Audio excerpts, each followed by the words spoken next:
মৌসুমী যে রেকর্ড বৃষ্টিপাত সেটা কক্সবাজারের কয়েক জেলায় এই ঘটনায় জলাবদ্ধ হয়েছে। বৃষ্টির পানিতে ডুবছে রাস্তাঘাট, হোটেল মোটেলও। এ বিষয়ে একটু বিস্তারিত তথ্য জানবো। কক্সবাজার থেকে সহকর্মী এহসান আল কুতুবী আমাদের সঙ্গে যোগ দিচ্ছেন। এহসান, একটু জানাবেন, জলাবদ্ধতার কথা বলছিলাম, কি অবস্থা কক্সবাজারের জলাবদ্ধতার, আর বৃষ্টি কিছুটা কমেছে কিনা?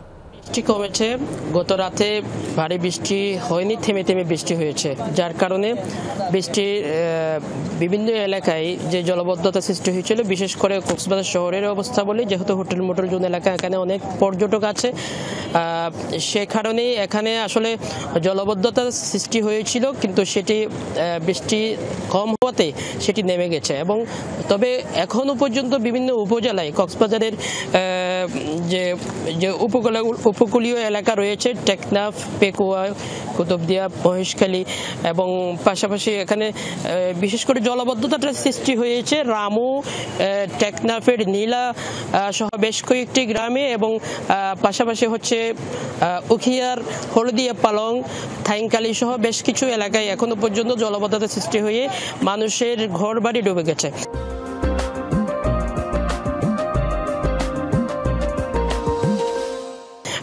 আমি যেখানে আছি এটি হচ্ছে কক্সবাজার পৌরসভার 1 নম্বর ওয়ার্ড। এখানেও কিন্তু জলাবদ্ধতা সৃষ্টি হয়েছে। এই জলাবদ্ধতা সৃষ্টির কারণে আসলে মানুষ অনেক দুর্ভোগের মধ্যে রয়েছে। ইতিমধ্যে আমরা যতটুকু জানতে পেরেছি, বেশ কয়েকটি ট্রলার ডুবির ঘটনা ঘটেছে। সেই হিসেবে কিন্তু আমরা আজকে সকালে একটি মরদেহ কক্সবাজারের সমিতিপাড়া এলাকায় ভেসে এসেছে বলে আমরা পুলিশের কাছ থেকে নিশ্চিত হতে পেরেছি। এবং এর আগে যে ভারী বৃষ্টির কারণে যে পাহাড় ধসের ঘটনা ঘটেছে, যে ইতিমধ্যে যে 6 জন ইতিমধ্যে মারাও গেছে, এবং এর বাইরেও কিন্তু ঝুঁকি রয়ে গেছে। ঝুঁকিপূর্ণ এলাকায় বসবাসকারীদের কিন্তু সরিয়ে নিতে জেলা প্রশাসনের পক্ষ থেকে বারবার বলা হচ্ছে, সরিয়ে যেতে বলা হচ্ছে, কিন্তু এখনো অনেকেই তাদের অবস্থানে রয়ে গেছে। ধন্যবাদ আপনাকে এহসান আমাদের সাথে যুক্ত হবার জন্য। চট্টগ্রামের সহকর্মী এরই মধ্যে আমাদের সঙ্গে যোগ দিয়েছেন জুবাইদ ইবনে শাহাদাত। একটু জানাবেন, চট্টগ্রামে বৃষ্টি কিছুটা কমলো কিনা, এখন কেমন দেখছেন আবহাওয়ার পরিস্থিতি, জলাবদ্ধতা নিয়ে নতুন কোনো তথ্য থাকলে জানাবেন। বৃষ্টি কমেছে, বেশ খানিকক্ষণ ধরে বৃষ্টির যে মাত্রা সেটা অনেকটা আমরা কম হয়েছে বলে দেখতে পাচ্ছি।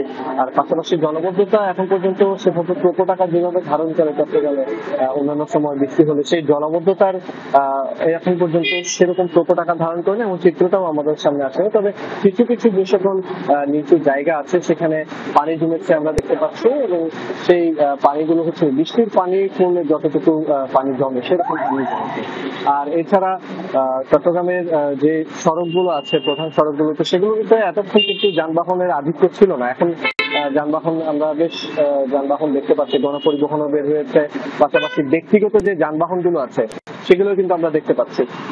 এর পাশাপাশি বৃষ্টির কারণে পাহাড় ধসের যে পূর্বাভাস আমাদের অধিদপ্তর দিয়েছিল, তার কারণে জেলা প্রশাসন, সিটি কর্পোরেশন থেকে শুরু করে প্রশাসনের যে সকল নির্দিষ্ট দপ্তরগুলো আছে, তারা কিন্তু এই যে পাহাড় ধসের জন্য তাদের যে নিরাপত্তার বিষয়টা সেটা নিশ্চিত করার জন্য তারা কাজ করেছে বলে আমাদেরকে জানিয়েছে।